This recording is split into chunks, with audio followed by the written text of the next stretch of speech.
வணக்கம்.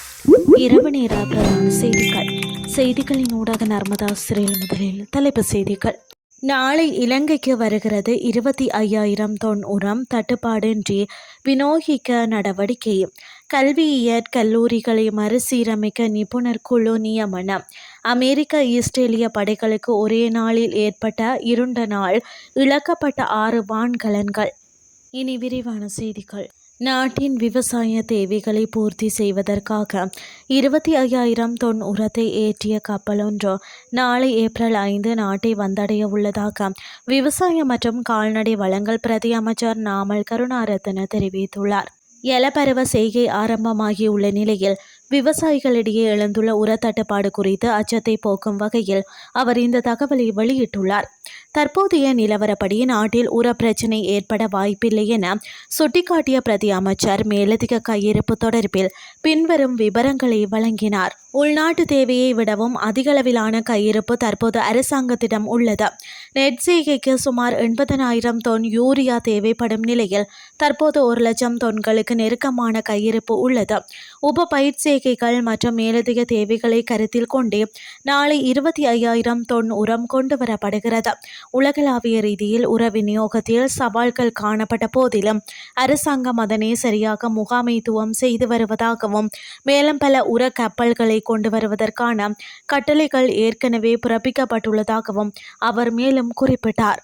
நாட்டில் உள்ள தேசிய கல்வியற் கல்லூரிகளின் தரத்தை மேம்படுத்துவதற்காகவும் அவற்றை மறுசீரமைப்பதற்காகவும் ஒரு நிபுணர் குழு நியமிக்கப்பட்டுள்ளதாக தகவல் வெளியாகியுள்ளது.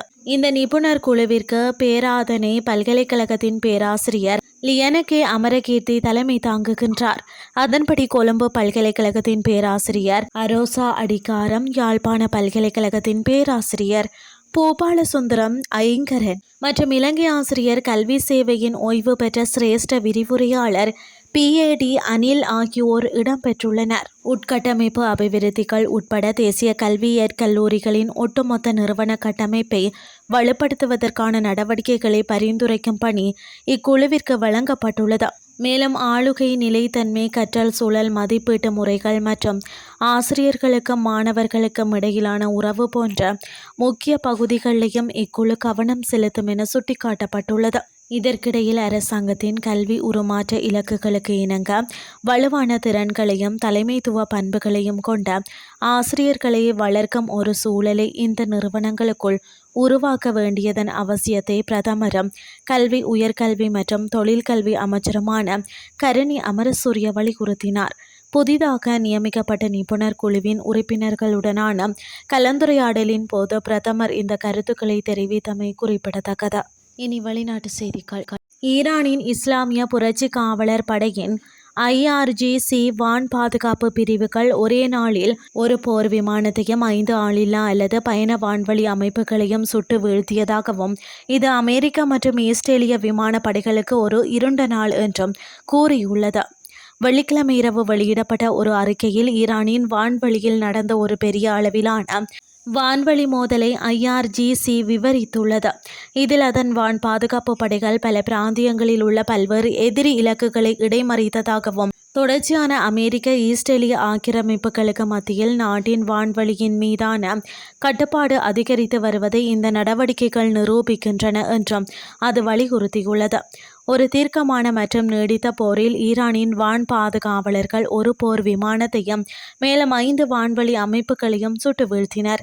இது ஈரானிய வான்வழியில் அமெரிக்கா மற்றும் இஸ்ரேலிய விமானப்படைகளுக்கு ஒரு இருண்ட நாளை குறிக்கிறது என்றும் IRGC கூறியது. ஈரானின் வான் பாதுகாப்பு படைகளின் தொடர்ச்சியான, புதுமையான, நீடித்த மற்றும் துல்லியமான கண்காணிப்பின் மூலம் நாட்டின் வான்வழி பகை விமானங்களுக்கு மேலும் மேலும் பாதுகாப்பற்றதாக மாறும் என்றும் அது மேலும் தெரிவித்துள்ளது. இத்துடன் செய்திகள் யாவும் நிறைவடைகின்றது. அடுத்து காலை 8:30 எதிர்பாருங்கள். நன்றி.